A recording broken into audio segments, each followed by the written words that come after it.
We're here today to discuss a critical issue that's impacting people's lives in a very real way: the growing affordability gap. The conventional wisdom is that this is just a temporary problem caused by bad luck, bad policies, or inflation. But the reality is much more fundamental. The core issue is not external factors, but rather a flaw in the very system of currency itself. This flaw is causing costs to rise, wages to fall behind, and the gap between what people can afford and what they need to pay for basic necessities to continuously expand. In the next part of our discussion, we'll take a closer look at this affordability gap, why it feels like everything is becoming increasingly unaffordable, even as the broader economy appears to be doing well on paper. Understanding the root causes is key to finding solutions. Now, let's dive deeper into the nature of these price increases. The common belief is that prices simply go up due to external factors like supply chain issues, political decisions, or global events. But the deeper question we need to ask is, are these explanations the root cause or merely symptoms of a larger underlying mechanism? What if rising costs are not random, but an inherent feature embedded within the very operation of our monetary system? On the next slide, we'll explore this new perspective and uncover the systemic drivers behind the affordability crisis we're facing. Now, let's examine the common belief that prices simply go up due to external factors like supply chain issues, political decisions, or global events. While these can certainly impact prices, the deeper question is whether these are the root causes or merely symptoms of a larger underlying mechanism. What if rising costs are not random, but an inherent feature embedded within the very operation of our currency? This new perspective challenges the conventional wisdom and invites us to explore the fundamental nature of money and its creation. Next, we'll delve into the concept that money is created as debt, with each unit of currency originating as a loan or investment that carries an inherent obligation. This debt-based nature of money has profound implications for financial behavior and economic cycles. Money is not an intrinsic entity, but is fundamentally created through the act of lending. When a bank extends a loan, new money is introduced into the economic system. Crucially, every unit of currency originates as a debt, carrying an inherent expectation of repayment. This signifies that money enters the economy with a built-in obligation. This built-in obligation influences financial behavior, as individuals and businesses must prioritize debt repayment, often at the expense of other economic activities.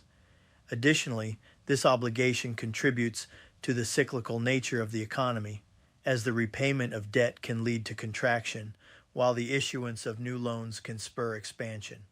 Moving forward, we will explore the mathematical gap between the money created and the total amount owed, and how this is a fundamental aspect of the debt-based financial system rather than a mistake. When a loan is issued, the amount borrowed becomes part of the money supply. However, the total repayment, including both the principal and interest, will always exceed the initial amount created. This difference between the money created and the total amount owed is an inherent feature of the debt-based financial system, not a mistake or oversight.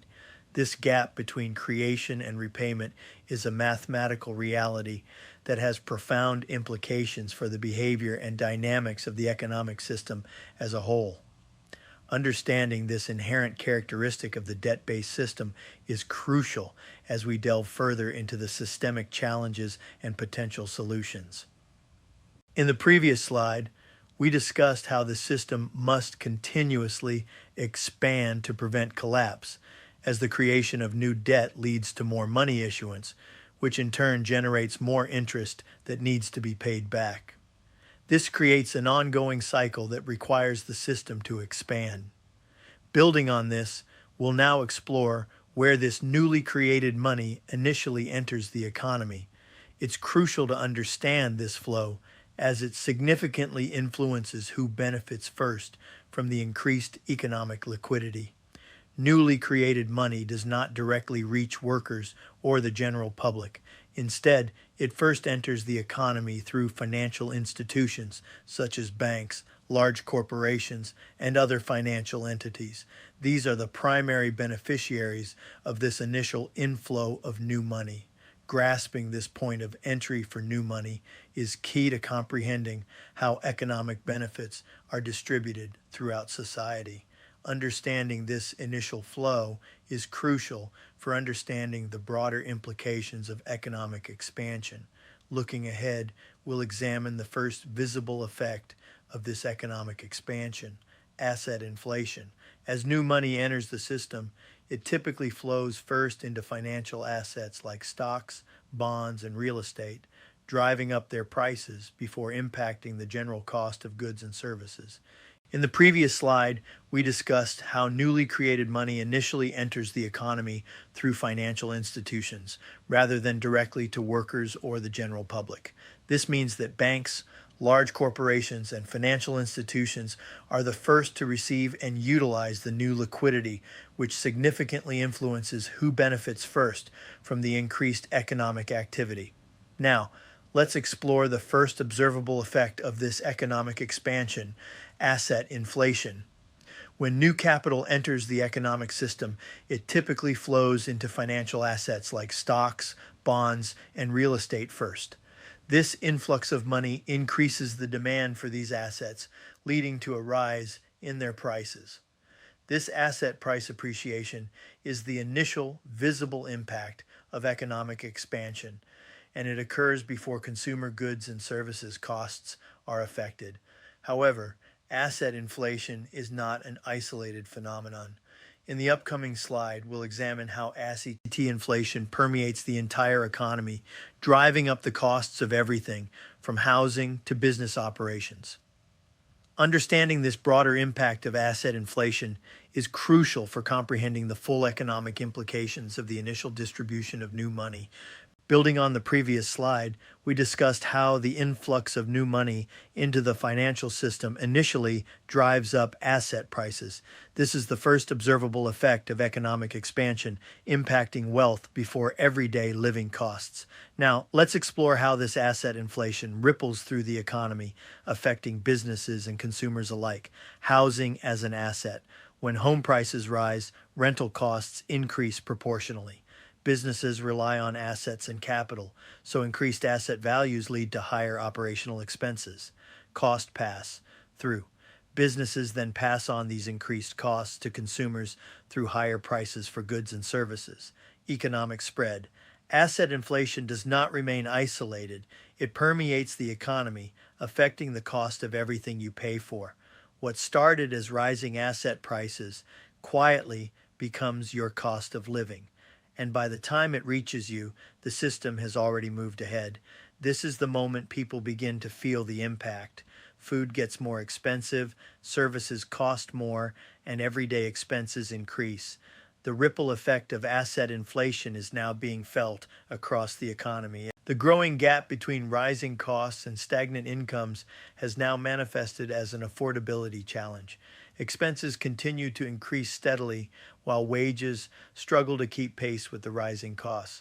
The longer this trend persists, the more challenging it becomes for incomes to catch up, creating a growing financial chasm. This widening divide between the cost of living and income levels is a critical issue that we'll need to explore further. As we'll see in the upcoming slide, this cycle of rising debt, economic expansion, and lagging wages serves to perpetuate and even worsen the affordability gap over time. As the gap between rising costs and stagnant incomes continues to expand, it fuels further economic expansion. This increased economic activity leads to higher asset prices and increased costs, further widening the divide. Meanwhile, wages often fail to keep pace with these rising costs and asset values.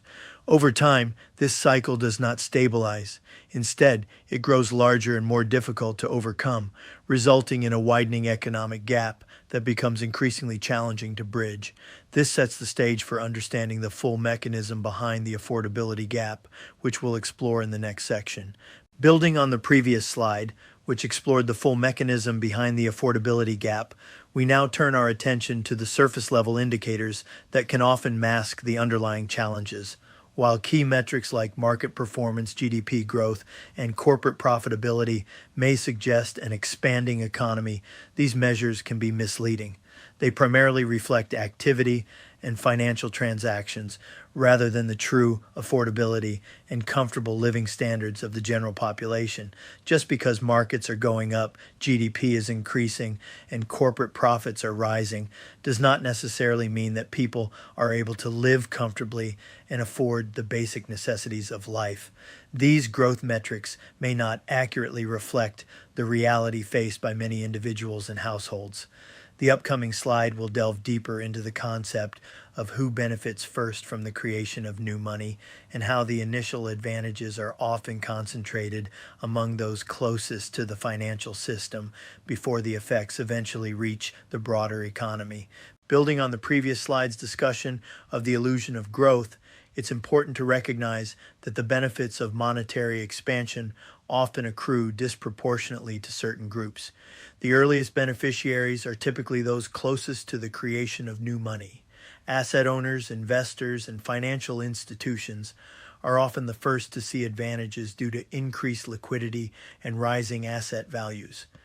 As the effects gradually spread through the broader economy, prices have already increased, diminishing the relative purchasing power of new funds for the general public.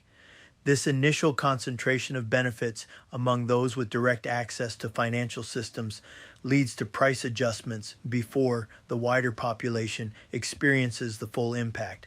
In other words, the initial gains are not evenly distributed, setting the stage for the universal impact of inflation that we'll explore in the next slide. This slide examines the universal impact of rising costs of living. While asset owners and financial institutions may see initial advantages, the effects of inflation eventually reach all segments of society. Workers and families face direct strain on their household budgets as prices for essential goods and services increase. Renters are hit with higher housing expenses, making it more challenging to maintain a stable living situation. Young people in particular struggle to establish financial footing and build a secure future as inflation erodes their purchasing power. Even those without significant assets are not spared, as higher prices across the board impact their ability to afford basic necessities. This economic reality does not discriminate.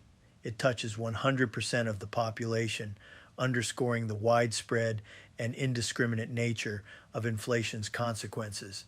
As we'll explore in the next slide, this pervasive impact is a fundamental flaw in the system, where money creation as debt inherently drives costs higher while wages struggle to keep pace, creating an affordability gap. The universal impact of inflation, we now turn our attention to the fundamental design flaw at the heart of our current monetary system. The core truth is that a system where money is created as debt inherently requires continuous expansion. This expansion drives costs higher while wages lag behind. This is not an accidental outcome, but a fundamental feature of the system. This design directly creates the affordability gap that we all feel in our daily lives. So the real question becomes, what happens if value doesn't come from debt, but from people instead? What would a system look like where growth doesn't require pressure and prosperity isn't tied to rising costs? That's the conversation we're going to have next. Building on the core truth we explored in the previous slides, the current system of money creation as debt inherently requires continuous expansion. This expansion drives costs higher while wages lag behind, creating the affordability gap we examined. But what if we reimagine this system? What would a model look like where growth doesn't require constant pressure and prosperity isn't tied to rising costs. This is the conversation we're going to have next. We'll explore the possibility of a sustainable growth model, one where value comes not from debt, but from the creativity and productivity of people. A system where growth can be maintained without the need for perpetual expansion and the resulting affordability crisis, where prosperity is built on the genuine value generated by human ingenuity and effort, rather than the artificial constraints of a debt-based economy.